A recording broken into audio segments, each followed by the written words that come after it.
ये तस्वीरें बांग्लादेश की बर्बादी की है। बांग्लादेश में जमीन चीरकर भगवा झंडे निकल आए हैं। बांग्लादेश की बेवकूफी उस पर भारी पड़ने वाली है। इन भगवा झंडों को देख बांग्लादेश ने डर के मारे एक ऐसा कदम उठा लिया है जो उसके लिए टाइम बॉम्ब की तरह साबित होगा। ये टाइम बॉम्ब बांग्लादेश पर किसी भी वक्त फूट सकता है। इसे आप ऐसे समझिए कि एक बार किसी बेवकूफ व्यक्ति ने बीज को नष्ट करने के लिए उसे जमीन में गाड़ दिया। जमीन में बीज दबाव, घुटन और अंधकार से लड़ता रहा, लेकिन उसके बाद यही बीज जमीन चीरकर बाहर निकला और पेड़ बन गया। अब ठीक ऐसे ही सनातन भी बांग्लादेश में एक बरगद के पेड़ की तरह निकल गया है। बांग्लादेश ने सनातन और हिंदुओं को जमीन में दबाने की कोशिश की, लेकिन उसका नतीजा आपकी आंखों के सामने है।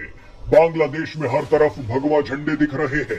हिंदुओं के खिलाफ लगातार हो रहे अत्याचारों से लड़ने के लिए बांग्लादेश के चिटगांव इलाके में 30,000 से भी ज्यादा हिंदू सड़कों पर आ गए। बांग्लादेश सनातन की इस ताकत से इतना घबरा गया है कि उसने कुछ हिंदुओं के खिलाफ देशद्रोह का मामला दर्ज करने का फैसला किया है, लेकिन ये फैसला भी बांग्लादेश पर भारी पड़ गया है।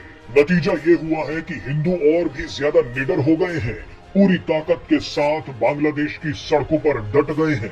अब आप इसे कर्मों का फल ही कहिए कि इस घटना के दौरान अमेरिका से भी एक ऐसा ऐलान हुआ है जिसने बांग्लादेश को हिलाकर रख दिया है।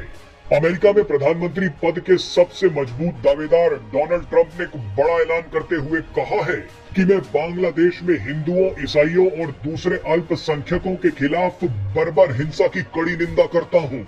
ट्रंप ने कहा है कि बांग्लादेश में कट्टरपंथियों की भीड़ ने हिंदुओं पर हमला किया, उनके साथ लूटपाट की।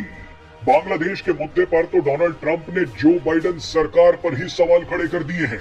ट्रंप ने कहा है कि बांग्लादेश की हालत बेहद दुखद है। ट्रंप दबे शब्दों में बोल रहे हैं कि बांग्लादेश में अमेरिकी नीति गलत थी। अमेरिका ने बांग्लादेश में जो किया है उसी की वजह से माइनॉरिटीज पर वहां अटैक हो रहे हैं। डोनाल्ड ट्रंप अमेरिका के वो इकलौते नेता हैं जिन्होंने कहा है कि मैं हिंदुओं की रक्षा सिर्फ अमेरिका ही नहीं बल्कि दुनिया भर में करूंगा। डोनाल्ड ट्रंप अगर अमेरिका के राष्ट्रपति बन जाते हैं तो बांग्लादेश की मोहम्मद यूनुस सरकार के बुरे दिन शुरू हो जाएंगे।